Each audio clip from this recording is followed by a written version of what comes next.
मुल्लापुर का साइन, किस्त नंबर 15। 3 साल बीत गए। हमारी शोहरत मिल्कपुर से निकलकर चारों ओर फैल चुकी थी। दूर दराज से लोग हमारी जियारत के लिए आने लगे थे। डेरे पर बसों, कारों, वैनों और रिक्शों का हुजूम लगा रहता था। एक रोज भट्टे वाला पठान भी आ निकला और 5000 नकद चढ़ाए। उसकी बेटी अफरीद से आजाद हो चुकी थी और वह मुद्दत से हमें ढूंढ रहा था। डेरा गाजी खान से नवाब रईस भी तशरीफ लाए और 10,000 लंगर के लिए नजराना पेश किया। उसके बाद तो जैसे रुपयों पैसों की बारिश शुरू हो गई। हमने 1 रुपया भी अपने पास नहीं रखा और सब कुछ लोगों में बांटते चले गए। गरीब बच्चियों की शादियां कराईं, मोतियाबिंद के मरीजों के ऑपरेशन करवाए, दर्द से कराहते रोगियों की शहर के बड़े अस्पतालों में रसौलियां निकलवाईं। गरीब गुरबों के इलाज के लिए टोकन सिस्टम शुरू किया। टोकन दिखाकर वे पास के शहर में डॉक्टर से मुफ्त इलाज भी करवा सकते थे और दवाइयां भी ले सकते थे। सर्दियों की एक ठंडी दोपहर थी। सफेद बादलों ने सूरज का चेहरा ढक रखा था और ठंड बढ़ चुकी थी। हम मरीजों को दम कर रहे थे कि शाहजहां कपड़ों की एक गठरी लेकर हमारे सामने आ खड़ा हुआ। हमने पूछा, ये क्या है? वह अपनी लंबी जुल्फे संवारते हुए बोला, आपने फरमाया था ना कि आपके नए पुराने सारे कपड़े सदका कर दिए जाए। मैं ले आया हूं, आप एक नजर देख लें। हमने कहा, बस देख लिए, इन्हें मलिक आसिफ के भट्टे पर भेज दो। बताना कि पीर साहब ने भेजे हैं मजदूरों के लिए। वह कपड़ों की गठरी उठाकर बाहर चला गया। अचानक हमें कुछ याद आया। हम मरीजों को छोड़कर दरवाजे की ओर दौड़े। शाहजहां गाड़ी स्टार्ट कर चुका था। हमने आवाज दी, रुको। वह गाड़ी बंद करके बोला, जी बाबा जी, वो कपड़ों की गठरी उतारो, जरा अंदर ले आओ। वह गठरी उठाकर अंदर ले आया और हमारे सामने चारपाई पर रख दी। हमने उसे खोला और सारे कपड़े एक एक कर देखने लगे। फिर कॉटन, केटी, फ्लैट और टेरावीरा अलग किए और मलेशिया की एक पुरानी काली कमीज निकालकर कहा, बस ये रहने दो, बाकी सब ले जाओ। वह चला गया तो हम कनखियों से मरीजों की तरफ देखते हुए कमरे में चले आए। अंदर से कुंडी लगाई और बल्ब जलाकर उस कीमती लिबास को देखने लगे। मलेशिया की उस पुरानी कमीज से हमारी बहुत सी यादें जुड़ी थीं। हमारी असली औकात याद दिलाने के लिए यह कमीज बहुत जरूरी थी। 3 साल पहले तन ढकने के लिए हमारे पास यही एक कपड़ा था। यही वो कमीज थी जिसे पहनकर हम उस रात दरगाह से निकले थे और काले कुएं से होते हुए मिल्कपुर पहुंचे थे। हमने कमीज को सूंघा, आंखों से लगाया और बेख्याली में उसकी जेबें टटोलने लगे। अचानक हमारा हाथ किसी नरम नाजुक चीज से टकराया।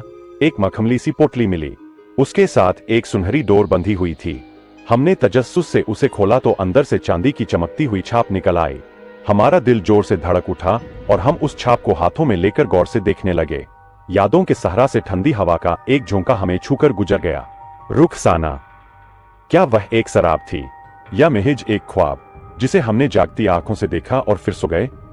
ला हौल वला कुव्वता इल्ला बिल्लाह। ये हम क्या सोच रहे हैं?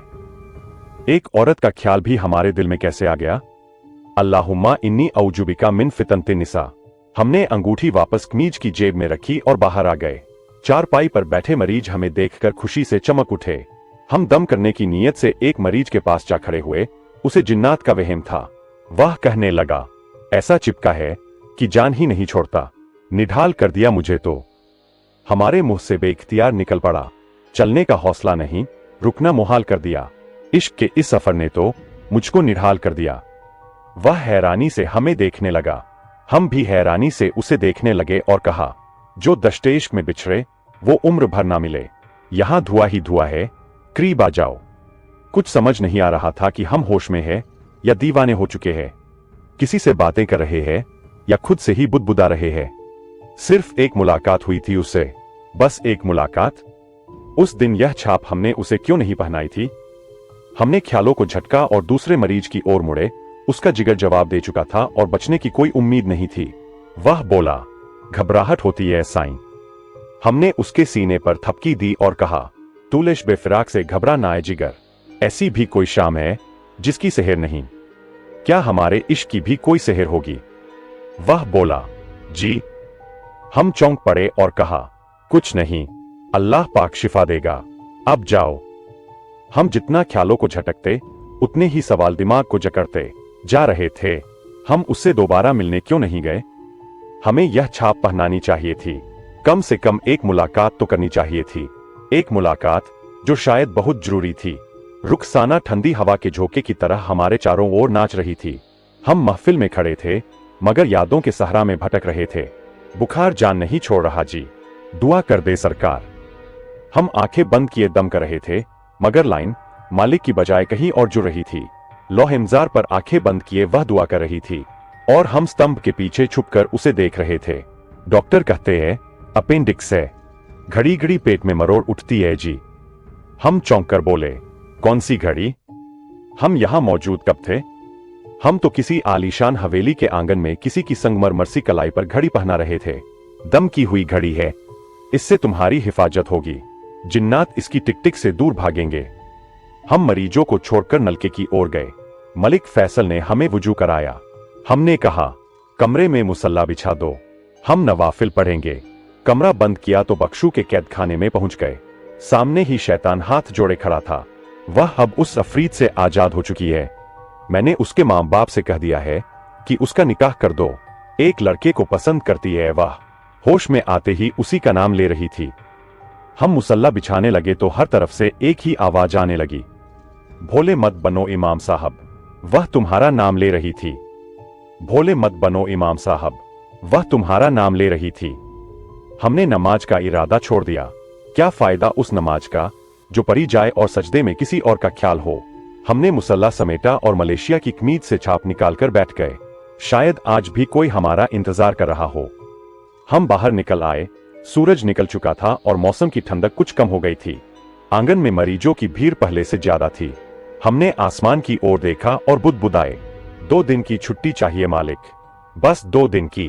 भले तनख्वाह काट लेना, पहले इस इश्क का किला क्लम कर लें, फिर ध्यान से करेंगे तेरी नौकरी। शकूर और जेद्दा आंगन में चारपाइयां बिछा रहे थे। हमने पूछा, शाहजा कहाँ है?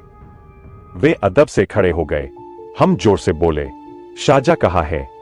शकूर बोला, वह शायद भट्ठे पर गया है जी, आपने भेजा था। हमने कहा, इतनी देर हो गई अभी तक लौटा नहीं, मोटरसाइकिल लेकर जाओ, उसके पीछे कहो कपड़े छोड़कर फौरन लौट आए। वह दौड़ता हुआ बाहर निकल गया। थोड़ी देर में शाहजा पहुंच गया। जी बाबा जी, कोई काम है? हमने कहा, हाँ बहुत जरूरी काम है, गाड़ी निकालो फौरन, हमें नूरी सुहाग जाना है। वह बोला, नूरी सुहाग ये कहा है जी? हमने कहा, रावी पार, रास्ता हम समझाएंगे, सबको साथ ले चलो, हमें अभी निकलना है।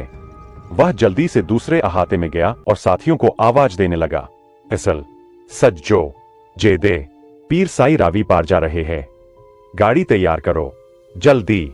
जब भी हम दम करने दूरदराज शहरों में जाते, ये सब लोग साथ होते थे। जो मरीज सफर के काबिल न होता, हम खुद उसके पास पहुंचते थे, उस पर दम करते, धार्स बंधाते और जिंदगी का हौसला देते। मरीज के लवाहिकीन अगर मालदार होते तो सफर के खर्च की सूरत कुछ न कुछ नजराना दे देते, और अगर गरीब होते तो हम उन्हें नजराना देकर लौट आते। थोड़ी ही देर में हम जीटी रोड पर थे। हमारे बाईं ओर चिचावतनी का मशहूर जंगल था, वही तारीख जंगल जहां 3 साल पहले एक रात हम भटक रहे थे। अगर उस रात रबसाई ने हमारा हाथ न थामा होता तो शायद आज भी हम भटक ही रहे होते। हमने रावी का पुल पार किया और कमालिया रोड पर चढ़ गए। जमाल पहाड़ से हमने एक सहायक सड़क पकड़ ली और आगे बढ़ते रहे। जगह जगह गाड़ी रोककर रास्ता पूछते रहे और टूटी फूटी सड़कों पर धूल उड़ाते दौड़ते चले गए। 3 घंटे के जानलेवा सफर के बाद आखिरकार हम एक गांव पहुंच ही गए। चौक पर कुछ लोग हंसी मजाक में मशगूल थे। हमने गाड़ी रुकवाई और शीशा नीचे कर पूछा, वीर जी, नूरी सुहाग यही है? उन्होंने सिर हिलाकर हामी भरी तो हमने दूसरा सवाल किया, चौधरी रमजान का घर किधर है? उस आदमी ने हमारी रहनुमाई की। तंग गलियों से गुजरते हुए आखिरकार हम चौबारे वाले घर के सामने आ रुके। हमने साथियों को गाड़ी में ही रहने को कहा और खुद उतरकर दरवाजे के सामने जा खड़े हुए। दस्तक दी तो दिल तबले की तरह धक धक करने लगा। सांस तुंबे की तार की तरह कांपने लगी। कुछ पल के इंतजार के बाद दरवाजा खुला।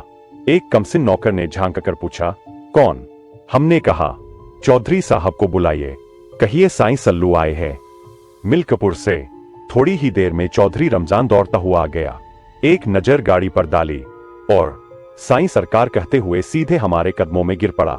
हमने कहा, क्या करते हो चाचा, उठो, तुम बड़े हो, हमसे गले मिलो। वह डरते झिझकते हमसे गले मिला और कांपती सांसों में बोला, आप कहाँ चले गए थे साईं सरकार? मुड़कर खबर ही नहीं ली हमारी। हमारी बेटी रुखसाना तो शाम सुबह बस आपको ही याद करती है। हम मुस्कुराकर बोले, हमारी लगाम किसी और के हाथ में है चाचा, आज एक दिन की छुट्टी लेकर तुम्हारे पास आए हैं। बताओ, जिन उतरा या नहीं? वह बोला, मौला का शुक्र है साईं, आपकी दुआ से सारी बलाएं टल गईं। उस दिन मजार पर जो कुछ हुआ, बड़ा अफसोस है। उस आमिल ने आपके साथ बुरा किया। वह झूठा था, मक्कार था, फ्रेबी था, इसीलिए मजार छोड़कर भाग गया। आप सच्चे हैं, खरे हैं, इसीलिए आज यहां खड़े हैं। अंदर आइए ना साईं। हम मुस्कुराते हुए अंदर दाखिल हो गए। शबे फिराक की सेहर करीब थी, या फिर कोई नया शराब सामने था। यह वही जानता था जिससे छुट्टी लेकर आए थे।